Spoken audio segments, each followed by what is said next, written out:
Guys, আজকে আমরা এসেছি তামিলনাড়ুতে একটা প্লেস। তো আপনাদের আমি দেখাই দিই আগে ভিউটা। দেখেন কত সুন্দর ভিউ আছে।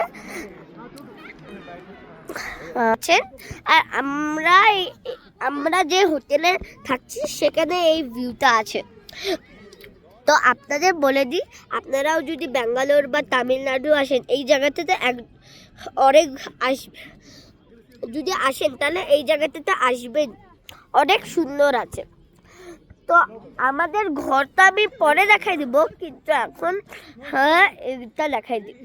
তো আমি শুনেছি এখানে নাকি ভালুক আসে, তাই জন্য এটা রাতেরবেলা অ্যালাউ না, আর আমি রাতেরবেলা করতে পারবো না, কিন্তু আমি আমার হোটেলে গিয়ে করব। আর আপনাদের দেখাই দিব ভুল ভুলাইয়াটা আমি যখন যাচ্ছি, আর আমার মা বাবার সাথে। আর আমার মামা এখানে থাকে, তো ওই মামাটাই আমাদের এই জায়গাটার ব্যাপারে বললো। তো আজকের জন্য এতটাই, বাই, টাটা। আর ভুলে যাবেন না লাইক আর সাবস্ক্রাইব করতে, যাতে আবার 1 মিলিয়ন জলদি হয়ে যায়।